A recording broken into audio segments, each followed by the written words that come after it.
अस्सलामु अलैकुम दोस्तों, मैं हूं अशरफ अली और आप देख रहे हैं मेरा YouTube channel Ashraf Ali media. तो चलिए दोस्तों, अभी मैं दिखाता हूं मौलाना अब्दुल्ला सालिम कमर चतुर्वेदी साहब एक बयान किए हैं। कितना अच्छा बयान है, वीडियो को पूरा देखिए। वीडियो अच्छा लगे तो वीडियो को ज़्यादा से ज़्यादा All शेयर करें। compliments, all physical prayer and all monetary worship are for Allah. Peace be upon you, O Prophet, and Allah's mercy and blessings. Peace be upon us in righteous slaves of Allah subhanahu wa ta'ala. I bear witness that no one is worthy except of Allah subhanahu wa ta'ala. In the name of Allah, the most gracious, the most merciful, my Lord, expand me my breast is my task for me. Remove the impediment from my speech so they may understand what I say. Shambhal गराम गुख्यस्य वराहमणयस्य कहातमन भवने विष्णु यशसा कल की प्रादुर्भविष्यति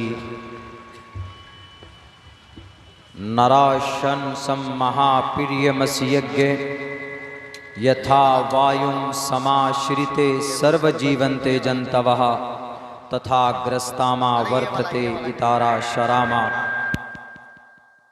हज़रात मोहतरम stage पर तशरीफ़ फरमा मुअज़्ज़ज़ उलमाए किराम और इस पंडाल में जमा होने वाले हमारे दीनी और ईमानी भाइयों और इसी बस्ती के हमारे सनातन धर्मी भाइयों, ये जलसा एक मस्जिद की तामीर के ताल्लुक़ से है। एक मस्जिद की तामीर और तरक्की की निस्बत पर यह महफिल मुनाकिद की गई है। कोशिश करूँगा कि मस्जिद के ताल्लुक़ से कुछ बात आप लोगों के सामने पेश करूँ। तो आइए कुछ देर हम मस्जिद के ताल्लुक़ से बात करते हैं। मस्जिद इबादत की, सजदे की जगह को बोलते हैं। मस्जिद सजदा करने की जगह को मस्जिद बोलते। हिंदू भाइयों में पूजा स्थान है, मंदिर है। मंदिर जहाँ पूजा करते हैं और ईश्वर की रज़ा के लिए वो लोग उनकी भक्ति के लिए अपने परमात्मा को खुश करने के लिए मंदिर में जाते हैं। ऐसे ही मुसलमानों का एक अलग अंदाज में मस्जिद है और मस्जिद अल्लाह की नज़र में सबसे मुबारक और सबसे पसंदीदा जगह है। ये दुनिया, ये ज़मीन 6 करोड़ 30 लाख मुरब्बा मील के इलाके में बनाई गई है। ये जो ज़मीन है, इस ज़मीन पर यानी 6 करोड़ 30 लाख का जो इलाका है ज़मीन का पूरी दुनिया के अंदर, तो इस ज़मीन में सबसे मुबारक और सबसे पसंदीदा जगह रब को in the sight of Allah Almighty, in the sight of Allah Kareem सुब्हानहु व तआला, अल्लाह की नज़र में कोई जगह है तो वो मस्जिद है। अल्लाह के नबी ने फरमाया, इन्न अहब्बल बिलादि इलल्लाहि मसाजिदुहा व अबग़ज़ुल बिलादि इलल्लाहि अस्वाक़ुहा। अल्लाह को पसंदीदा जगह अगर कोई है, पसंद और है किसी जगह पसंद फरमाते हैं तो वो मस्जिद है। और नापसंद जगह मार्केट है, जहाँ हम लोग चाय पीते हैं, एक दूसरे के खिलाफ बुराई करते हैं, एक दूसरे के खिलाफ चुगलखोरी में मुलव्विस होते हैं, गीबत करते हैं, तजस्सुस करते हैं, जो कि शरीयत के ख़िलाफ़ है। इसीलिए अल्लाह ने फरमाया कि हमें, अल्लाह के नबी ने फरमाया कि अल्लाह को वो जगह नापसंद है। मस्जिद अल्लाह को पसंद है।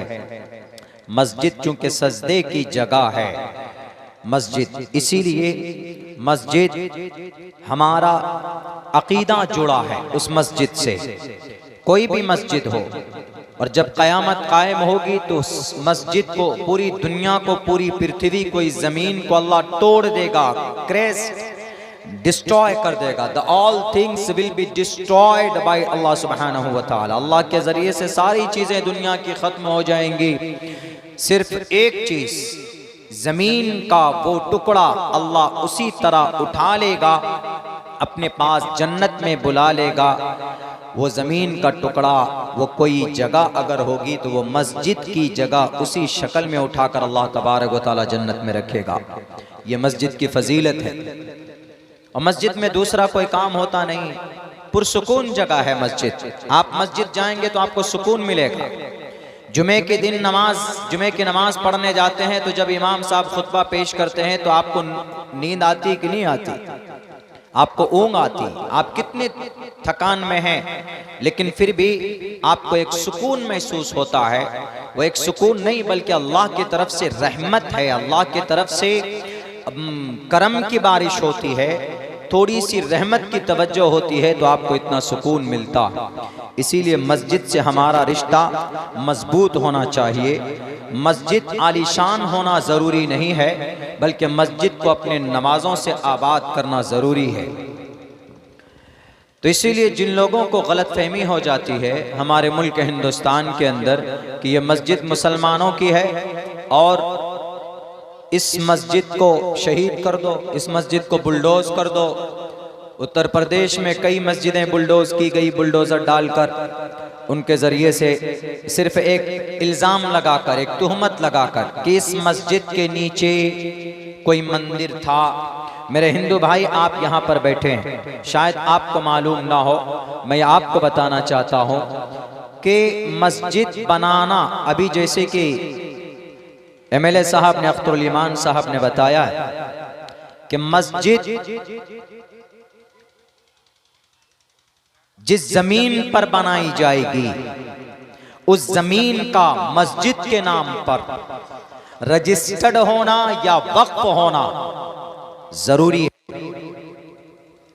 और अगर कोई मुसलमान, अब्दुल्ला सालिम या कोई बड़ा आदमी अपनी ताकत की वजह से किसी जमीन पर नाजायज कब्जा करके या किसी गरीब के घर को तोड़वा कर उस जगह मस्जिद बनाता है या किसी मंदिर को तोड़कर उसको मस्जिद बनाता है उस जगह पर। हजरत मुफ्ती साहब बैठे हैं, मसला पूछ लीजिए कि इन जगहों पर मस्जिद बनाना जायज नहीं है, शरीयत इस्लाम में हराम है। अब जो तुहमत लगाई जा रही है कि बाबरी मस्जिद, तो खैर वो हो गई, बाबरी मस्जिद राम मंदिर तोड़कर, वहाँ राम जन्मभूमि था, उस राम मंदिर को तोड़कर बाबरी मस्जिद बनाई गई 1528 में। 1529 के अंदर में संभल, जो अभी झगड़ा चल रहा, वहाँ की शाही मस्जिद के नीचे भी एक मंदिर था, उस मंदिर को तोड़कर मस्जिद बनाई गई। मस्जिद बनाने वाला कौन? बाबर का नाम लिया जाता है। बाबर मुगल साम्राज्य का सबसे पहला बादशाह है जो मुगल हिंदुस्तान में आए। तो बाबर का एक सिपह सालार मीर तकी था, उसने मस्जिदें बनवाई है, जितनी भी मस्जिद है। लेकिन ये कहना कि मंदिर तोड़कर मस्जिद बनाई गई, बाबर क्या जाहिल था, अनपढ़ था, उसको इस्लाम के बारे में जानकारी नहीं थी? क्या वो शरीयत के बारे में कुछ नहीं जानता था? ऐसा नहीं है, जानता भी था और उनके साथ उस वक्त दानिश्वर और उलमा थे। अगर बाबर ने किसी मंदिर को तोड़कर मस्जिद बनाई होगी तो जो शरीयत का फैसला आज है वही शरीयत का फैसला अब से 500 साल पहले था। वही मसला नबी पाक अलैहिस्सलाम के ज़माने में था और वही मसला नबी के बाद सहाबा के ज़माने में था और सहाबा के बाद हज़राते तबे ताबीन के ज़माने में है। इस्लाम की यही खासियत है कि कोई मसला बदलता नहीं है कि नबी के ज़माने में जो मसला था वो 1400 साल गुजरने के बाद ज़माना पुराना हुआ, दिन गुजर गए तो मसला बदल जाएगा। वो दुनिया के और धर्मों में होगा, इस्लाम में नहीं होता। इस्लाम का अटल फैसला है, अटल कानून है, ला तब्दील लिकलिमातिल्लाह, अल्लाह के फैसले नहीं बदलते। वलन तजिद लिसुन्नतिल्लाहि तब्दीला, अल्लाह तबारक व तआला का, जनाब मोहम्मद रसूलुल्लाह का फैसला कभी कभी अभाव को, माहौल को देखकर उनको करना पड़ता है। उन्होंने देखा कि अगर बाबरी मस्जिद का फैसला मुसलमानों के हक में करेंगे तो चूंकि यहाँ पर सनातन धर्मी RSS, शिवसेना, बजरंग दल, VHP, विश्व हिंद परिषद जितने मस्जिद को तोड़ने में जो पहले नंबर पे था, दूसरे नंबर पर शिवसेना था और RSS के लोग थे, लाल कृष्ण एडवाणी जी थे, इनकी पूरी टीम थी 1980 के अंदर में जो साजिशें रची थी। मुझे डर नहीं लगता इनके नाम खुले लफ्जों में लेने के लिए, क्यों? चार्जशीट में इनका नाम खुद PDF में मौजूद है, पढ़ लीजिएगा।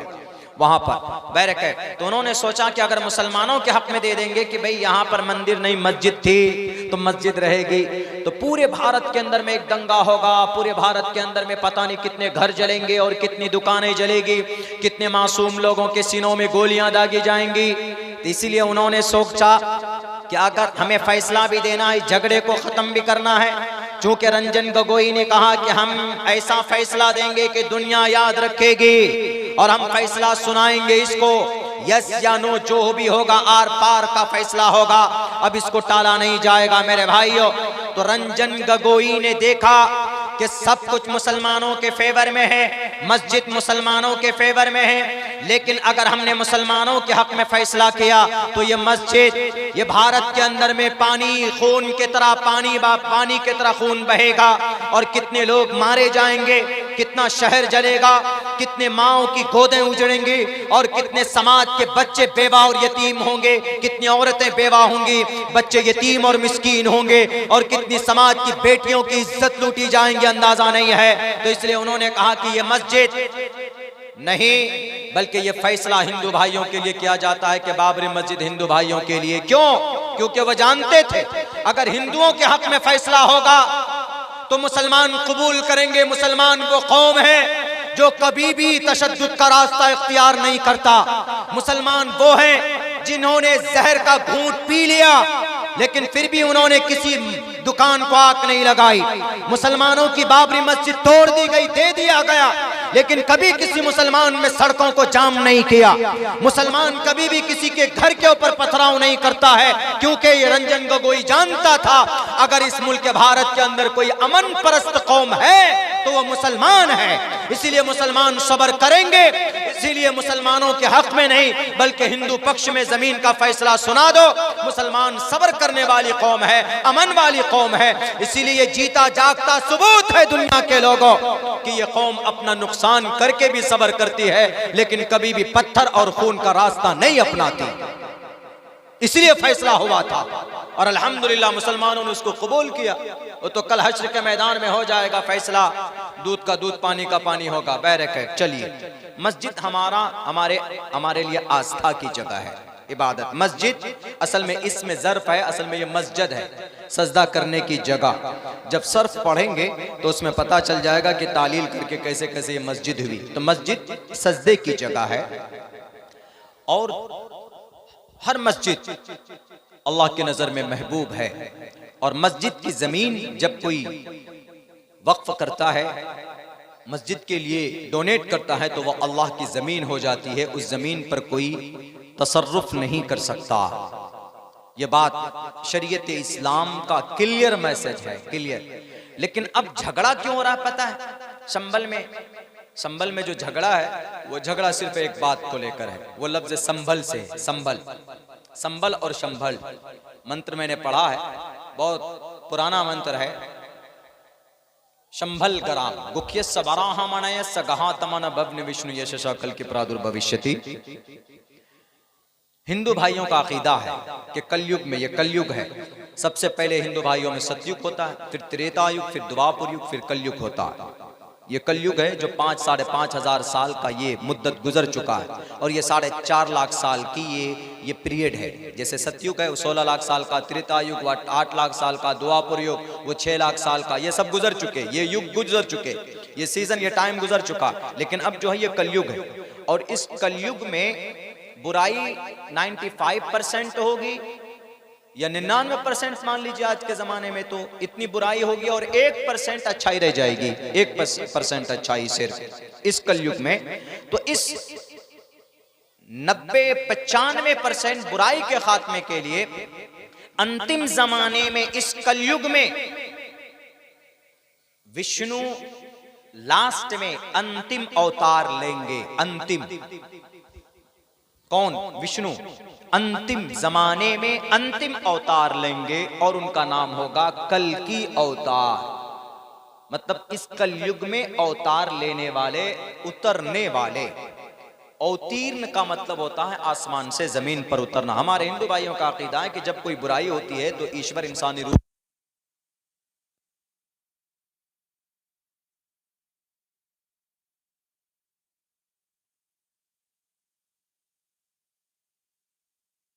बुराई के खात्मे के लिए अंतिम अवतार आएंगे, कल के अवतार आएंगे। लेकिन वो आएंगे कहां पे? मंत्र है इसके ताल्लुक से, शंबल गराम गुख्य समाराह मणे सगहा तमन भवने विष्णु यशशा कल की प्रादुर्भविष्यति। यह अंतिम अवतार के बारे में है। और भी मंत्र हैं और भी कई जगह पर है। अज्ञान हेतु किरत मोहम्मद अंधकारम नाशम विदाय मित्तदोदयते विवेका, ये भी अंतिम अवतार के बारे में है। अमिद्दि पृष्ठुति मेघामर्तस्य जगरम्बम सूर्य वाजानी, ये भी अंतिम अवतार के बारे में है। चतुर्भिर भ्रातृभिर्दैव करिष्यामि कलिक्षम, अंतिम अवतार के बारे में है। अष्टो गुणा पुरुषम दीपयन्ति प्रज्ञा च कोलम च दमशुरुतं च पराक्रमश्च बहुभाषिता च दानम यथाशक्ति कृतज्ञता च, अंतिम अवतार के बारे में है। एक नहीं, 100 50 सैकड़ों हजारों मंत्र श्लोक मौजूद है किताबों में अंतिम अवतार के बारे में। लेकिन हिंदू भाइयों का यह कॉन्सेप्ट या अकीदा है कि ये इस बुराई के खात्मे के लिए अंतिम जमाने में कल के अवतार लेंगे। लेकिन लेंगे कहां पे, जगह कौन सी होगी? तो जगह जो पुराणों में लिखा है वो लिखा है शंभल गराम, संभल। और अभी जो हिंसा हो रहा है वो जगह का नाम भी संभल, संभल में। और ये जो जगह अभी है उत्तर प्रदेश में मुरादाबाद जिला है, वहां से 25-30 किलोमीटर की दूरी पे है। मेरा जाना हुआ है, मेरे दोस्त भी हैं वहां पे कई सारे, और मेरा अभी प्रोग्राम भी हुआ था वहां पे।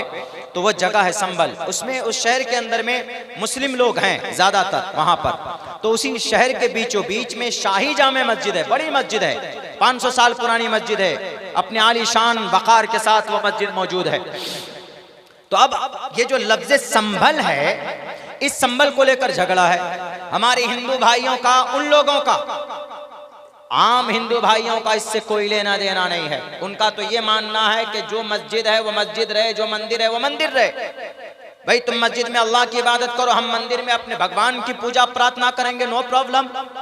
और जो सिख होगा वो अपने गुरुद्वारे में जाकर के गुरु नानक और गुरु गोविंद सिंह की पढ़ेगा, तो क्या जरूरत है खामखा मंदिर मस्जिद करने की।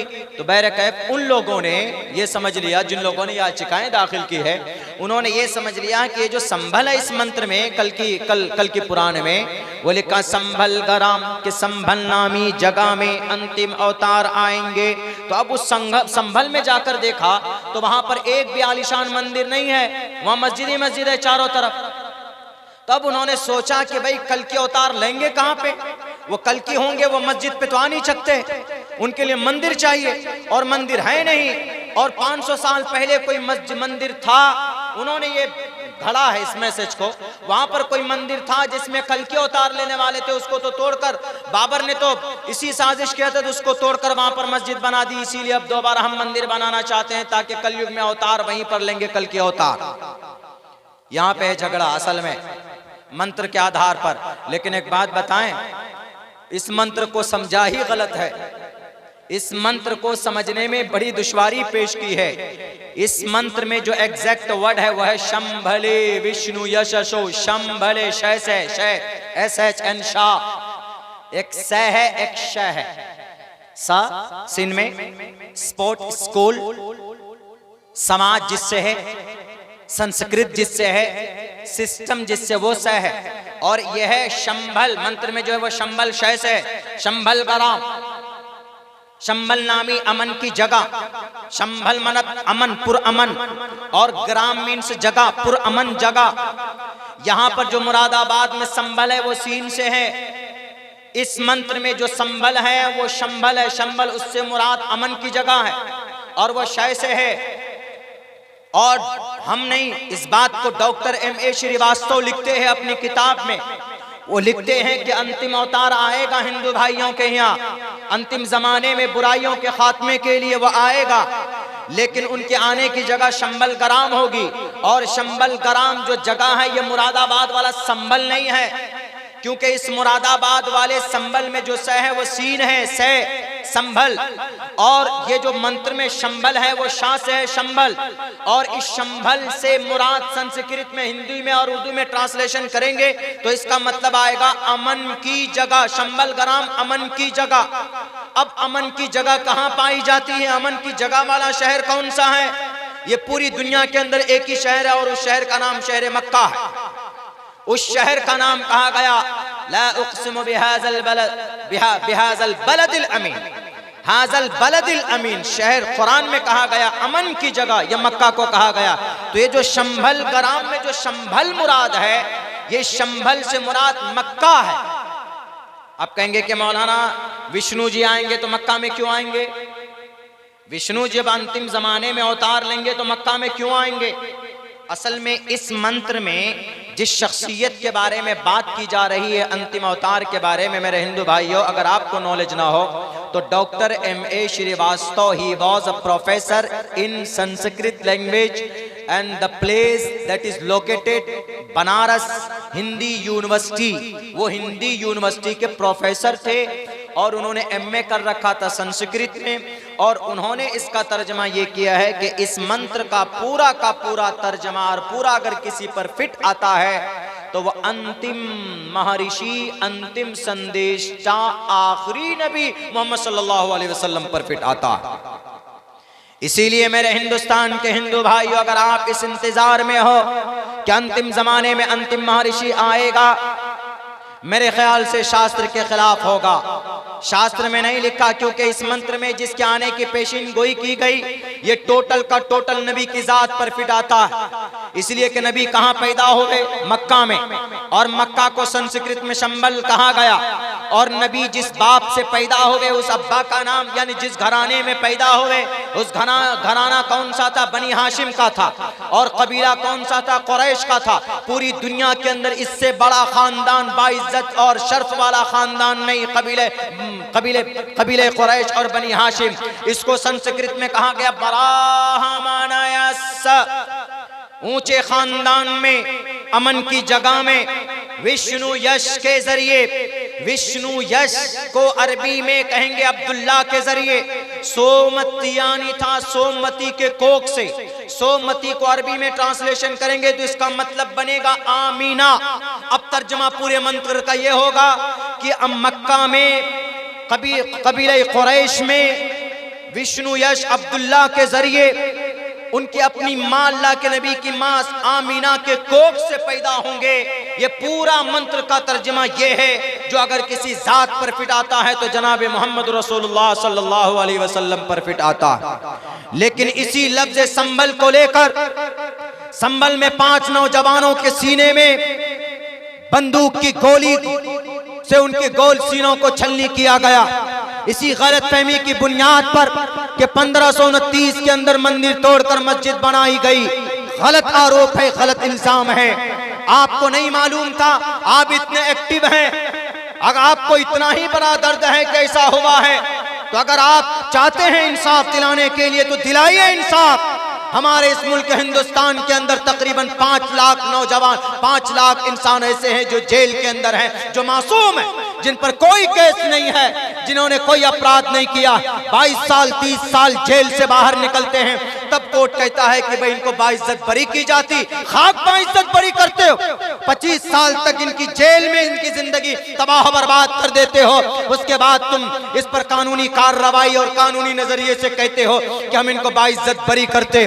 अगर इतनी ही तेजी थी, 2 घंटे में सर्वे का ऑर्डर होता, 2 घंटे में सर्वे हो जाती, 2 घंटे के अंदर में सर्वे तैयार हो जाता। इतना तो, इतनी जल्दी तो किसी मर्डरर को पकड़ने में पुलिस नहीं लगाती, और किसी चोर को पकड़ने में इतना टाइम, इतनी जल्दी नहीं करते हैं आप। किसी बेटी की इज्जत लूटी जाती, किसी बेटी का रेप होता, किसी डॉक्टर की इज्जत जलाई जाती है, लूटी जाती, तो 2 घंटे में तो पुलिस नहीं पहुंचती, 2 घंटे में तो अदालत कोई भी कानून पास नहीं करती, जो कि जरूरी है इस देश के लिए। मेरे भाइयों, बस वही बात आती है ना, जब धर्म की बात आती है लोग बड़े एक्टिव हो जाते। धर्म को पहचानना है तो शरीयत की नजर से पढ़िए। हिंदू भाइयों, अगर आपको अपने धर्म के बारे में जानना है तो आप अपने शास्त्र के नजरिए से धर्म को जानिए। नेताओं के चक्कर में रहिएगा तो ऐसे ही दंगा फसाद होगा। नेता लड़ाता है, नेता कभी भी आपको तरक्की की तरफ नहीं ले जाता। नेता कभी भी किसी का सगा नहीं होता। नेता से कौम और समाज की तरक्की नहीं होती। कौम और समाज की तरक्की आपकी अपनी ज़ात पर, आपकी अपनी मेहनत पर निर्भर है। आप अपने बच्चों की सही इस्लाह कीजिए, अपने बच्चों को सही तरबियत दीजिए, तो इंशाअल्लाह तबारक व तआला वो बच्चा पढ़ेगा, तरक्की करेगा, तो वो खुद भी किसी दंगे में शराब की थैली में अपने ईमान का जनाजा नहीं निकालेगा। वो अपने आप को जेल के सलाखों का हकदार नहीं बनाएगा। इसीलिए हम कहा करते हैं अक्सर जगहों में, मेरी बात तो चूँकि लंबी नहीं होगी, मजबूरी हमारे साथ है, वरना हम अपने समाज, अपने इस सीमांचल के इस पसमानदा इलाके के ताल्लुक़ से हम अपने नौजवानों को, खुसूसन ज़िम्मेदार लोगों को बात यही कहना चाहते थे और अभी शॉर्टकट में कह भी देता हूँ कि बस अगर आपको तरक्की करनी है तो आप अपने बच्चों को तालीम दीजिए और आप अपनी मस्जिदों को आबाद कीजिए। हमारी जो मस्जिदें जो बुलडोज हो रही है उसका एक कारण ये भी है कि मुसलमानों का आज अमल बहुत कमज़ोर हो गया है। मुसलमानों का यकीन अल्लाह की ज़ात से उठ चुका है। क्या सहाबा किराम ज़मीन पर बैठकर दुआ करते थे, आसमान पर उनकी दुआ कबूल नहीं होती थी? बिल्कुल होती थी। क्या वो अलग से कुरान पढ़ते थे? उनकी नमाज अलग थी? क्या वो 6 वक्त की नमाज पढ़ते थे? आपके पास जो कुरान है क्या ये अलग है? सहाबा के स्पेशल कुरान था? सहाबा के लिए अजान के अल्फाज अलग थे? क्या सहाबा के लिए शरीयत का फरमान अलग था? नहीं, वही था, लेकिन उनका यकीन अपनी जान से ज्यादा था। आज मुसलमानों का यकीन है? नहीं है। नमाज का इतना फर्ज है तो होगा फर्ज। हमारा जवान नमाज क्यों नहीं पढ़ता? समाज की बहू बेटियां बंधन लोन में क्यों डूबी हुई? लोन पे जाते हैं आप लोन लेने के लिए, क्या ये छोटा गुनाह है? बहुत बड़ा गुनाह। अल्लाह और उसके रसूल से जंग करने के लिए तैयार हो जाओ और अपने कुरान करीम के अंदर बयान किया। तफसील से बात की जाए तो एक एक टॉपिक पर एक एक घंटे बात हो सकती, लेकिन मैं शॉर्टकट में आपको सिर्फ तंबीह करता हुआ जा रहा हूं क्योंकि मुझे अपनी बात मुख्तसर करनी। मेरे समाज के नौजवानों, आज आप जिना के बाजार में आप बहुत ज्यादा आगे हैं, आपका कदम आगे। हमारे हिंदू समाज के नौजवानों से भी कहूंगा, आज एक दूसरे की लड़की को आप टारगेट करते हैं। यथा वायुम समाश्रिते सर्व जीवंते जनतवा तथा ग्रस्तामा वर्तते तारा शरामा। मनुस्मृति का मंत्र है जिसमें कहा गया, ए नौजवानों, यथा वायुम, ए नौजवानों की जमातों। अल्लाह के नबी ने जैसे हदीस में कहा, या माशर शबाब, ए नौजवानों, जब तुम्हारी शादी की इच्छा हो, तुम्हारे पास शादी करने की ख्वाहिश हो, तुम्हारे पास जब सकत हो, ताकत हो, तो तुम शादी कर लो। फल्यतज़व्वज मन इस्तता मिनकुमुल बाअत फल्यतज़व्वज फ़इन्नहु अग़ज़्ज़ु लिलबसरि व अहसनु लिलफ़रज। इसलिए कि शादी करने से आपकी जिंदगी पाक पवित्र होगी।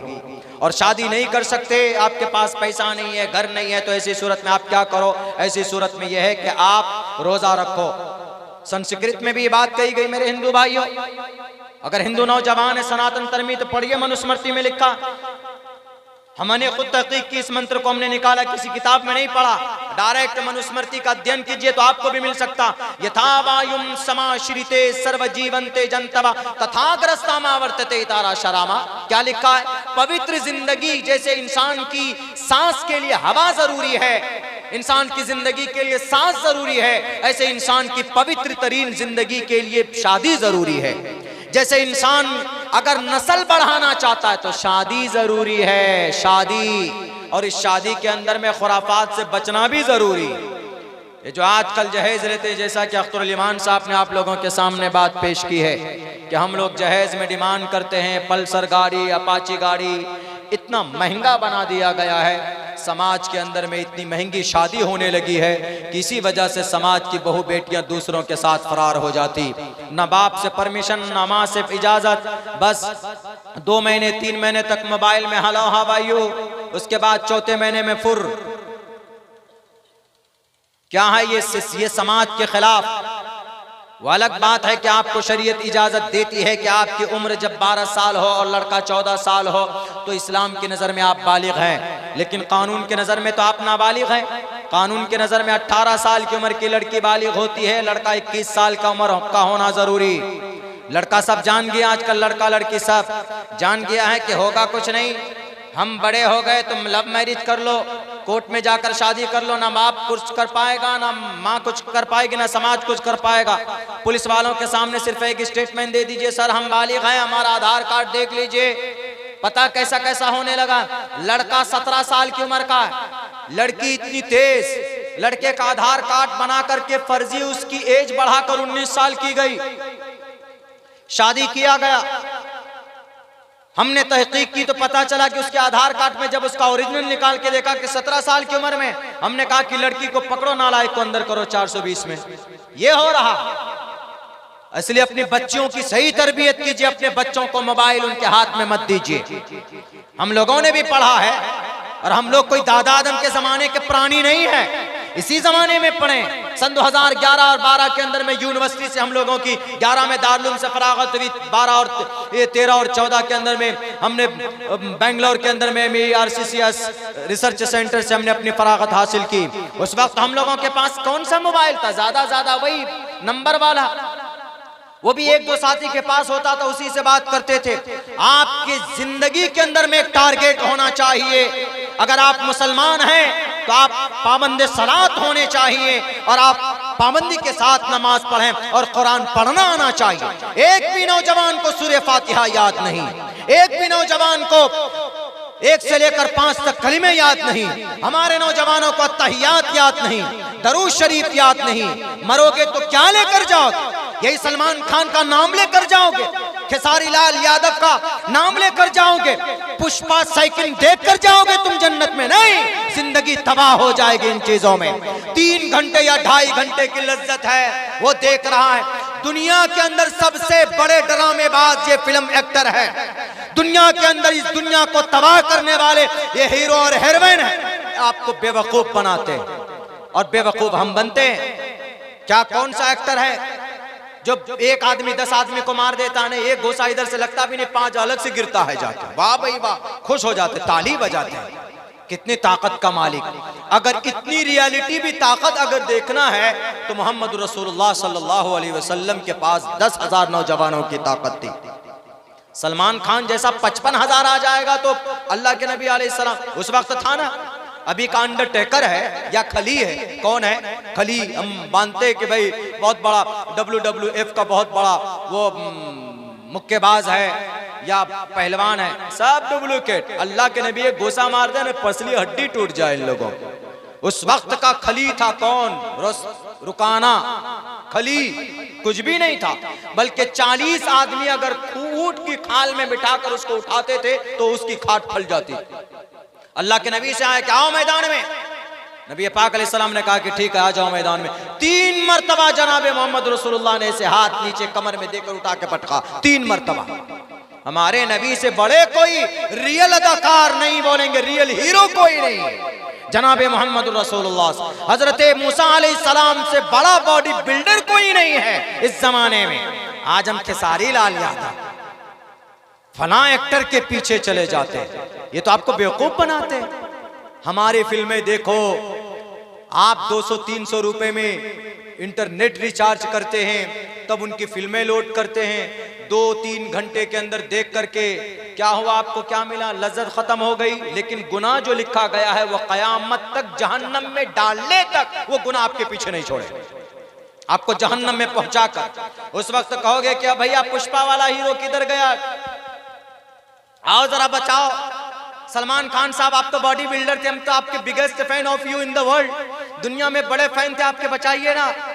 आमिर खान साहब आपका नाम लेते ही हम लोग फुदक पड़ते थे, आइए बचाइए। कोई नहीं आएगा, ये सब कहेगा यार रब्बी नफ्सी नफ्सी, अरे मैं खुद ही डूबा पड़ा हूं, अपनी देख लो। अरे दुनिया में तो आपके एक इशारे में बड़े बड़े तुर्रम खा बैठ जाते थे सामने। आज क्या हुआ? आज अगर वहां पर किसी का जादू चलेगा तो मोहम्मद रसूलुल्लाह सल्लल्लाहु अलैहि वसल्लम का जादू चलेगा।